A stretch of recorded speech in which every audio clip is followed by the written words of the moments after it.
Hello everyone, ये हमारी polity की सीरीज़ चल रही है और हम इसमें इंटर स्टेट रिलेशंस कवर कर रहे हैं। अभी हम जो कंटिन्यू करेंगे inter state trade and commerce से करेंगे। Inter state trade and commerce के बारे में कौन कौन से आर्टिकल हैं? देखो, आर्टिकल जो 301 है उसमें कहा गया है it guarantees free trade across India, inter state and intra state. ये जो है एक तरीके से गारंटी करता है फ्री ट्रेड को, जो कि अक्रॉस इंडिया हो रहा है, इंटर स्टेट और इंट्रा स्टेट, मतलब जब दो स्टेट्स का आपस में हो रहा हो और क्या कहते एक ही स्टेट के अंदर में हो रहा हो। ठीक है। फिर आर्टिकल 302 में कहा गया है कि parliament can restrict the trade for public interest without state discrimination accept in scarcity. जो पार्लियामेंट है वो जो इंटर स्टेट से रिलेटेड जो भी मतलब कि एक तरीके से जो फ्री कर रही है गारंटी ट्रेड की, वो विदाउट डिस्क्रिमिनेशन करेगी, किसी भी एक स्पेशल स्टेट को फेवर नहीं करेगी। लेकिन अगर वो ऐसा कर सकती है अगर उसको ऐसी कोई नेसेसिटी लगती है, मतलब अगर कोई मतलब किसी स्टेट में मान लो स्कैसिटी है किसी चीज़ को लेकर, तो भाई हो सकता है कि एक स्टेट का सामान दूसरे स्टेट में भेजा जा रहा हो, उसे डिस्क्रिमिनेशन नहीं कहा जाएगा, वो ज़रूरत है। फिर आर्टिकल 303 में क्या कहा गया? State can impose restrictions with presidential approval, no state discrimination allowed. जो स्टेट है वो इम्पोज कर सकती है रिस्ट्रिक्शंस विद प्रेसिडेंशियल ऑर्डर, मतलब अगर उसे किसी प्रकार की रिस्ट्रिक्शन लगानी है तो उसे प्रेसिडेंट का अप्रूवल लेना पड़ेगा, वरना वो किसी भी प्रकार का डिस्क्रिमिनेशन अलाउड नहीं है। फिर आर्टिकल 304 क्या कहता है? States can tax imported goods if similar local goods are taxed bearing discriminatory taxes। मतलब आर्टिकल 304 में दिया गया है कि state can tax states can tax imported goods if similar local goods are taxed bearing discriminatory taxes. जो state है वो tax को इम्पोर्ट कर सकती है अगर सिमिलर जो इम्पोर्टेड गुड्स पे अगर similar local goods are taxed, अगर वैसे ही मतलब जो लोकल गुड्स हैं वो टैक्स की रिजीम में आ रहे हैं, तो फिर इम्पोर्टेड गुड्स को भी टैक्स कर सकती है बेयरिंग डिस्क्रिमिनेटरी टैक्सेस। मतलब लेकिन जैसे कि मान लो कि क्या है भाई, कोई तुम्हारा माल को टैक्स कर रहा है तो फिर तुम भी जो है उसके माल को टैक्स कर सकते हो। ठीक है, बेयरिंग डिस्क्रिमिनेटरी टैक्सेस, लेकिन ये डिस्क्रिमिनेटरी नहीं होने चाहिए, इक्वल बेसिस पे होने चाहिए। फिर आर्टिकल 305 में क्या कहा गया है? Trade freedom subject to national laws, monopolies for centre and state allowed. मतलब जो ट्रेड फ्रीडम है, मतलब जो ट्रेड को लेके जो एक तरीके से स्वतंत्रता मिली हुई है वो जो है नेशनल लॉ के अकॉर्डिंग होगी। ठीक है, monopolies for centre and state allowed. अगर मतलब उसमें किसी चीज़ को लेके मोनोपोली को लेके कोई लॉ बना दिया गया है कि भाई पर्टिकुलर जो रिलेटेड ट्रेड है तो वो पर्टिकुलर स्टेट ही करेगा या सेंटर ही करेगा, तो उसे किया जा सकता है, लेकिन लॉ बनाकर ही। फिर आर्टिकल 307 में कहा गया है parliament can appoint an authority to enforce trade laws. Parliament जो है वो एक किसी अथॉरिटी को अपॉइंट कर सकता है ताकि वो जो है मतलब वो ट्रेड लॉज को इन्फोर्स करने के लिए। फिर जोनल काउंसिल का जो कॉन्सेप्ट दिया गया उसमें क्या कहा गया? नेक्स्ट टॉपिक है जोनल काउंसिल्स। इसमें कहा गया है कि जो नेचर है इनका नेचर कैसा होगा? ये स्टैच्यूटरी बैकिंग मिली होती है इन्हें। ठीक है, एक्स्ट्रा कॉन्स्टिट्यूशनल होती हैं, एडवाइजरी होती है और डेलिबरेटिव बॉडी होती हैं। Recommendations are not binding. जो इनकी रिकमेंडेशंस होती हैं वो बाइंडिंग नेचर की नहीं होती हैं। ठीक है, इनको इस्टेब्लिश किया जाता है under state reorganisation act 1956, 7th constitutional amendment act जो 1956 का था उसके द्वारा इन्हें इस्टेब्लिश किया गया था अंडर स्टेट रीऑर्गेनाइजेशन एक्ट। ठीक है, 1956 का।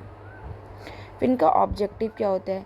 ये फोस्टर करती हैं कोऑपरेशन बिटवीन स्टेट, यूटीज़ और सेंटर। ये एक तरीके से जो है स्टेट, यूटी और सेंटर के बीच में जो है कोऑपरेशन को एक तरीके से इन्हेंस करती हैं, ताकि ट्रेड और कॉमर्स से रिलेटेड जो मतलब किसी भी प्रकार का जो भी उनके बीच में रिलेशन है वो जो है कोऑपरेटिव तौर पर रहे। मतलब जोन्स कितनी है? 5 हैं। एक नॉर्दर्न है, सेंट्रल है, ईस्टर्न है, वेस्टर्न है और सदर्न है। फॉर्मेशन क्राइटेरिया क्या था इनका? बेस्ड ऑन नेचुरल डिवीजन्स, ये जो है नेचुरल डिवीजन के बेसिस पे जो है बनाई गई हैं। River systems, communications, culture, language affinity and economic security needs, ये जो है नेचुरल डिवीजन के बेसिस पे बनाई गई हैं। रिवर सिस्टम को जो कवर करती हैं, कम्युनिकेशन से रिलेटेड इनमें जो है प्रोविज़न रखे गए हैं। कल्चरल और लैंग्वेजेस एफिनिटी पर ध्यान दिया गया है। इकोनॉमिक और सिक्योरिटी नीड को भी देखा गया है मतलब इसमें। फिर मेंबर्स जो हैं उसमें कहा गया कि union home minister as chairman, जो यूनियन के होम मिनिस्टर हैं, यूनियन होम मिनिस्टर हैं, मतलब कि जो सेंटर में हैं जो होम मिनिस्टर, उन वो जो है चेयरमैन की तरह वर्क करते हैं। इसमें वो चेयरमैन होते हैं। CM of all state in all the zone +2 other ministers from each states in the zone, और जो सीएम है सारे स्टेट्स के चीफ मिनिस्टर वो भी उसके मेंबर हैं, ठीक है, सारे जोन में। 2 अदर मिनिस्टर जो है from each state in the zone को भी सिलेक्ट एक तरीके से रखा जाता है उनको भी। और administrator of each UT in this zone, और एडमिनिस्ट्रेटर जो होता है हर यूटी का वो भी इसका मेंबर होता है। फिर एडवाइज़र क्या है? Advisers non voting, NITI Aayog nominee chief secretariat development commissioners of each state in the zone, मतलब एक तरीके से जो ये मेंबर्स होते हैं इन पर तो वोटिंग का राइट मिला होता है इनको भाई, ठीक है, अपने हिसाब से। लेकिन जो ये और जो इन्वाइटीज़ हैं एक तरीके से नीति आयोग के नॉमिनीज़ होते हैं, चीफ सेक्रेटरीज़ होते हैं, डेवलपमेंट कमिश्नर्स होते हैं ईच स्टेट के इन द जोन, तो ये जो है एडवाइज़र की तरह होते हैं। इन पर जो है क्या कहते हैं इनको जो है वोटिंग राइट नहीं मिला होता है, ये नॉन वोटिंग राइट के साथ वहाँ पे पार्टिसिपेट करते हैं। फिर वाइस चेयरमैन क्या होता है? Each chief minister act as vice chairman of the council by rotation holding office for the period of 1 year at a time. Each जो हर स्टेट का जो मतलब चीफ मिनिस्टर है, जैसे एक जोन में मान लो कोई भी 5-6 स्टेट जो भी आ रही हैं, ठीक है, तो वहाँ के जो चीफ मिनिस्टर्स हैं उनको 1-1 साल के हिसाब से जो है चेयरमैनशिप वाइस चेयरमैनशिप बनाया जाता है हर चीफ मिनिस्टर को रोटेशन वाइज, ठीक है, holding office for a period of 1 year, और वो 1 साल के लिए ऑफिस को होल्ड करके रखते हैं। फिर जो जोनल काउंसिल हैं इनके हेडक्वार्टर्स और मेंबर्स के बारे में पूरा दिया हुआ है, देखते हैं। जो नॉर्थन जोनल काउंसिल है ये जो है इसका हेडक्वार्टर न्यू दिल्ली में है। इसमें कवर कौन कौन से होते हैं? हिमाचल प्रदेश है, हरियाणा, पंजाब, राजस्थान, दिल्ली, चंडीगढ़, जम्मू एंड कश्मीर और लद्दाख, तो ये सारे जो स्टेट और यूटीज़ वगैरह हैं ये कवर होते हैं किसमें? नॉर्दर्न जोनल काउंसिल में, जिसका हेडक्वार्टर न्यू दिल्ली में है। फिर सेंट्रल जो जोनल काउंसिल है उसका हेडक्वार्टर इलाहाबाद में है। इसमें जो है यूपी, उत्तराखंड, छत्तीसगढ़ और एमपी आते हैं, ठीक है, यूपी, उत्तराखंड, छत्तीसगढ़ और एमपी। फिर ईस्टर्न जो जोनल काउंसिल है इसमें आते हैं कोलकाता, इसका जो हेडक्वार्टर है वो कोलकाता में है।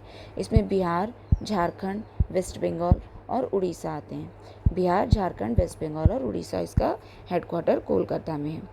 फिर वेस्टर्न जोनल काउंसिल का जो हेडक्वार्टर है वो मुंबई में है। इसके जो मेंबर्स हैं वो हैं गुजरात, महाराष्ट्र, गोवा, दादर एंड नगर हवेली और दमन एंड दीव। फिर जो सदर्न वाला आता है उसमें चेन्नई है, उसका हेडक्वार्टर, सदर्न जोनल काउंसिल का हेडक्वार्टर चेन्नई है। इसमें कवर होता है आंध्र प्रदेश, तेलंगाना, कर्नाटक, तमिलनाडु, केरला एंड पुडुचेरी, ठीक है। फिर एक नॉर्थ, ये तो देखो सारी जो है कि मतलब एक बाउंड्री के अंदर से पहले जो है इन्हीं जो है जोनल काउंसिल का जो है गठन किया गया।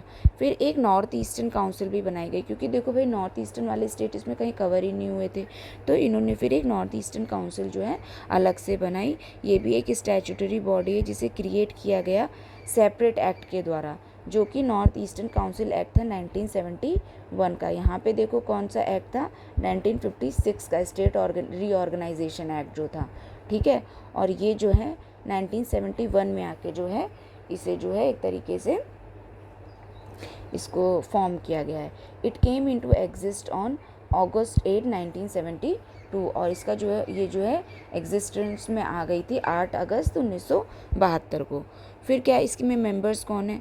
ऑल नॉर्थ ईस्टर्न स्टेट जो हैं वो इसके मेंबर्स हैं, जैसे कि आसाम, मणिपुर, मिज़ोरम, अरुणाचल प्रदेश, नागालैंड, मेघालय, त्रिपुरा, सिक्किम को जो है 2002 में ऐड किया गया था, ठीक है।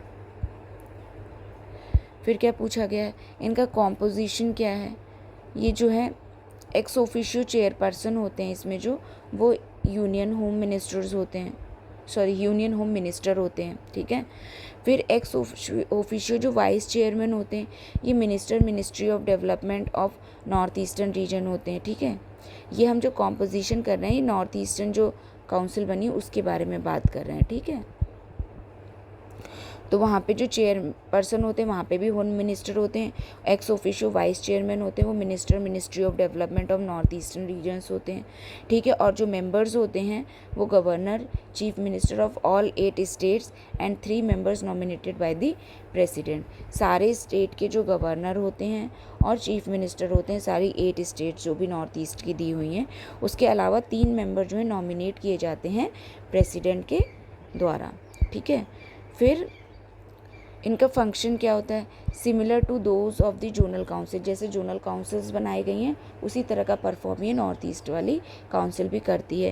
Plus unified and coordinated regional plan on matters of common importance, और ये जो है क्या करते हैं, एक तरीके से यूनिफाइड और कोऑर्डिनेटेड रीजनल प्लान जो है किसी मैटर पे जो कॉमन इंटरेस्ट का है उस पर मतलब एक तरीके के प्लान बनाते हैं जो कि यूनिफाइड हो और कोऑर्डिनेटेड हो, ठीक है। Review measures for maintaining security and public order in the region, और ये रिव्यू करते हैं मेजर्स को ताकि जो कि मेंटेन कर काम आ सके, सिक्योरिटी मेंटेन और पब्लिक ऑर्डर को मेंटेन करने के उस रीजन में। इस तरीके के मेजर्स को रिव्यू करते हैं या फिर इस तरीके के मेजर्स ये वहाँ पे डिसाइड करते हैं। फिर asymmetric federalism and its feature in Indian constitution, किस तरीके से जो एसिमेट्रिक फेडरलिज्म है, मतलब कि जो different states have varying degree of power and autonomy to address diverse regional needs, इसको कहा जाता है। मतलब सबको समानता किस प्रकार से किस क्षेत्र में नहीं दीजिए, किस जगह पे वो असमान है, एक तरीके से असमान पावर दी गई हैं। तो asymmetric federalism means different state regions have varying degree of power, सारी जब स्टेट्स के पास वेरिंग डिग्री ऑफ अलग अलग तरह की पावर है और ऑटोनॉमी है, to address diverse regional needs को वो एड्रेस करने के लिए। Asymmetric feature in Indian federalism क्या है? देखो, तो asymmetric features in Indian federalism कौन कौन से हैं? प्रोविजन ऑफ वर्टिकल एसिमेट्री रखी गई है। The centre holds more power than state, मतलब भाई सेंटर के पास जो है वो स्टेट से ज़्यादा पावर है। चेंजिंग किस रिलेशन मतलब किस से रिलेटेड? देखो, एक तो चेंजिंग स्टेट बाउंड्री जो कि आर्टिकल 3 में दिया गया है, सेंटर चाहे तो किसी भी स्टेट की बाउंड्री को चेंज कर सकता है अकॉर्डिंग टू दी नीड, और इम्पोज कर सकता है नेशनल इमरजेंसी, आर्टिकल 352 में जो दिया गया है, तो इसमें एक उसको एक्स्ट्रा पावर दी गई है। फिर horizontal asymmetry varying power amongst the state like unequal representation in the Rajya Sabha, जैसे कि यूपी की 31 सीट्स है, अरुणाचल प्रदेश की एक ही है, मतलब वहाँ पे पॉपुलेशन के अकॉर्डिंग पे जो है क्या कहते हैं रिप्रेजेंटेशन मिला हुआ है राज्यसभा में। तो भाई यूपी की पॉपुलेशन ज़्यादा है, अरुणाचल प्रदेश की पॉपुलेशन उतनी है ही नहीं, जबकि है वो भी उसी प्रकार का स्टेट जैसे उत्तर प्रदेश है। तो यहाँ पे कहा गया है कि भाई एसिमेट्रिक पावर है, ठीक है। फिर union territories have special administrative provisions, part जो कि 8 में दिए गए हैं। यूनियन टेरिटरीज जो हैं उनके पास जो है एक तरीके से स्पेशल एडमिनिस्ट्रेटिव प्रोविजन से हैं, ठीक है, जो कि पार्ट 8 में दिए गए हैं। फिर फिस्कल एसिमेट्री किस तरीके की है? Finance commission determines state shares of central taxes 41% for 21 से 26 तक है। इसमें क्या कहा गया है, जो फाइनेंस कमीशन है वो डिटरमाइन करता है स्टेट का शेयर जो कि सेंट्रल के द्वारा जो मतलब सेंट्रल टैक्स है उसमें स्टेट का शेयर कितना होगा, ये फाइनेंस कमीशन डिसाइड करता है। तो वो कुछ क्राइटेरिया को फॉलो करता है कि भाई पर्टिकुलर स्टेट को इतना जाएगा, पर्टिकुलर स्टेट को इतना जाएगा। तो यहाँ पर जो है फिस्कल एसिमेट्री आ जाती है, मतलब सबको एक तरीके से इक्वल नहीं दिया जाता है फाइनेंस, ठीक है, अलॉट नहीं है। फिर डिवोल्यूशन क्या है, based on factors like income disparity for and forest cover. जो ये फाइनेंस कमीशन जो स्टेट का शेयर उसमें जो है मतलब एक तरीके से डिटरमाइन करता है, तो उस वो जो है मतलब इनकम डिस्पैरिटी और फॉरेस्ट कवर को लेकर जो है उसमें प्रोविज़न रखे गए कि भाई किस स्टेट में कितना फॉरेस्ट कवर है, किस स्टेट में कितनी इनकम डिस्पैरिटी है, कौन सा स्टेट कितना डेवलपमेंट कर रहा है। तो इस हिसाब से जो है वो एक तरीके से कुछ क्राइटेरिया फॉलो करता है ये फाइनेंस को डिस्ट्रीब्यूट करने का। तो वहाँ पे भी एसिमेट्री देखी गई है भाई, ठीक है। फिर ग्रांट्स, सेंट्रल गवर्नमेंट जो है प्रोवाइड करता है revenue deficit and sector specific grants. तो जैसे किसी में रेवेन्यू डेफिसिट है किसी स्टेट में, या फिर भाई किसी सेक्टर वाइज स्पेसिफिक ग्रांट की ज़रूरत है, तो वहाँ पे जो है सेंट्रल गवर्नमेंट जो है प्रोवाइड करवाता है, इस टाइप की ग्रांट्स वगैरह देता है उनके डेफिसिट को एक तरीके से पूर्ण करने के लिए। तो वहाँ पर भी एक तरीके से जो है एसिमेट्री देखी जाती है। सेंट्रली स्पॉन्सर्ड स्कीम जो होती हैं, जॉइंट फंडिंग होती है जिसमें with highest central contribution for special categories state जो होती हैं। तो इस जो नॉर्थ ईस्टर्न स्टेट है जैसे, या हिल स्टेट्स हैं जो कि जहाँ पे माउंटेनियस रीजन वगैरह हैं, तो ऐसे स्टेट में क्या है, जब सेंट्रल के द्वारा कोई स्पॉन्सर्ड स्कीम जो है निकाली जाती है, तो वहाँ पे जो है जो फंडिंग है वो सेंटर का कॉन्ट्रीब्यूशन उसमें ज़्यादा रहता है। तो ये भी कहा जाता है कि एक तरीके से एसिमेट्री है।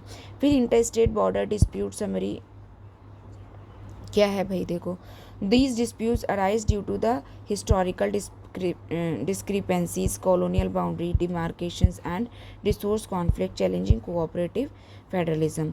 जो इंटर स्टेट जो बॉर्डर में जो डिस्प्यूट्स होते हैं वो सब जो है अराइज हुई ड्यू टू हिस्टोरिकल डिस्क्रिपेंसीज। भाई हिस्टोरिकल देखो, आप अपना हिस्ट्री देखो चले आओ तो भाई कभी कुछ जनपद इसका हिस्सा रहे हैं, कभी किसी स्टेट की बाउंड्री पहले किसी और तरीके से रही है, कुछ और चेंजेस हुए, समय के साथ चेंजेस होते चले गए।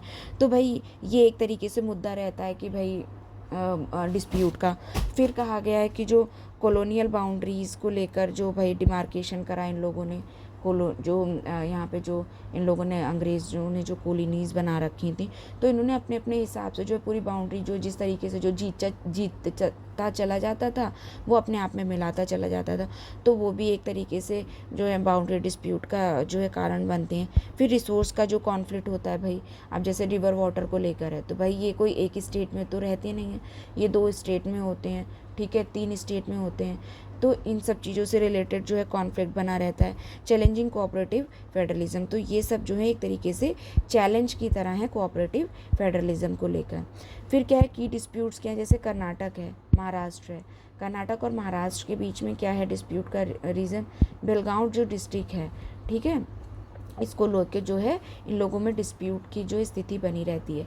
ये कहते हैं कि ये उनके टेरिटरी का पार्ट है और वो कहते हैं कि वो उनकी टेरिटरी का पार्ट है, ठीक है। फिर असम और मिज़ोरम के बीच में क्या different claims on British era जो कि बाउंड्रीज़ हैं, ये दोनों के बीच में जो है कॉन्फ्लिक्ट होता रहता है। ये लोग अलग अलग तरीके के क्लेम्स करते हैं जो ब्रिटिश एरा की बाउंड्रीज़ हैं उनको लेकर। फिर हरियाणा और हिमाचल प्रदेश में जो डिस्प्यूट है वो परवाणु को लेकर है, ठीक है, परवाणु को लेकर इन लोगों के बीच में डिस्प्यूट है। फिर हिमाचल प्रदेश और लद्दाख के बीच में जो क्लेम्स हैं वो ओवर सार्चू डिस्ट्रिक्ट है एक तरीके से, उसको लेकर है। हिमाचल प्रदेश और आसाम में जो फॉरेस्ट ट्रैक्ट हैं उनको लेकर डिस्प्यूट है। मेघालय और आसाम में जो है ब्लॉक 1 और 2 ऑफ द मिकीर हिल्स है, इसको लेकर डिस्प्यूट है। फिर जो आसाम और नागालैंड है, लॉन्गेस्ट रनिंग डिस्प्यूट सिंस 1963, यहाँ पे भी बाउंड्रीज़ को लेकर अलग अलग तरह के डिस्प्यूट्स हैं। फिर रिजोल्यूशन मैकेनिज्म जो है वो क्या है, judicial intervention, supreme court handles dispute under article 131। जो मतलब कि पहली बात तो भाई कुछ जगह है जहाँ पे सुप्रीम कोर्ट को बिल्कुल अलग रखा गया है यहाँ से, ठीक है, लेकिन अगर कहीं पर बात सिर्फ लॉ की आती है, ठीक है, तो वहाँ पे जो है सुप्रीम कोर्ट जो है डिस्प्यूट को हैंडल करता है अंडर आर्टिकल 131। फिर इंटर स्टेट जो काउंसिल्स हैं वो फैसिलिटेट्स करती है रिजोल्यूशन अंडर आर्टिकल 263, और जो बायलैटरल नेगोशिएशंस हैं इसमें स्टेट निगोशिएट करती है indirectly often with centre facilitation, मतलब सेंटर को एक तरीके से मीडिएटर की तरह रखकर जो है स्टेट नेगोशिएट्स करती हैं डायरेक्टली। फिर मेजर रिवर डिस्प्यूट्स कौन कौन से हैं? 1969 में कृष्णा वाटर डिस्प्यूट था से वहाँ मतलब 1969 से जो है कृष्णा वाटर डिस्प्यूट चला आ रहा है जो महाराष्ट्र, कर्नाटक और आंध्र प्रदेश के बीच में है। फिर 69 में गोदावरी डिस्प्यूट है जो कि मध्य प्रदेश, कर्नाटक, आंध्र प्रदेश, महाराष्ट्र और उड़ीसा को लेकर है। ठीक है, इन लोगों में आपस में है। फिर 69 की जो नर्मदा डिस्प्यूट है भाई, ये राजस्थान, गुजरात, मध्य प्रदेश और महाराष्ट्र के बीच है। 86 का जो रावी और ब्यास वाला है, ये पंजाब, हरियाणा और राजस्थान के बीच में है। फिर 1990 में जो कावेरी रिवर को लेकर ये जो है कर्नाटक, केरला, तमिलनाडु और पुडुचेरी के बीच में है, इससे रिलेटेड डिस्प्यूट। फिर 2004 में जो है सेकेंड कृष्णा वाटर डिस्प्यूट जो है एक तरीके से आया जो कि महाराष्ट्र, कर्नाटक और आंध्र प्रदेश के बीच में ही है। फिर 2010 में जो है वंशाधारा जो है उससे रिलेटेड डिस्प्यूट जो है वो उड़ीसा और आंध्र प्रदेश के बीच में जो है एक तरीके से मतलब कि अभी तक चल रहा है। फिर 2010 में जो है महादाई रिवर है जो गोवा और कर्नाटक और महाराष्ट्र के बीच में है, इससे रिलेटेड डिस्प्यूट। और 2008 की जो महानदी है उसमें जो है उड़ीसा और छत्तीसगढ़ स्टेट जो है एक साथ जो है डिस्प्यूट मतलब उस फेस करती हैं। ठीक है, तो ये था हमारा इंटर स्टेट रिलेशन का पूरा चैप्टर। अब जो है हम अगला जो है इमरजेंसी प्रोविजंस जो है कवर करेंगे नेक्स्ट वीडियो में। ये अभी हम यहीं पर कंप्लीट करते हैं। Thank you.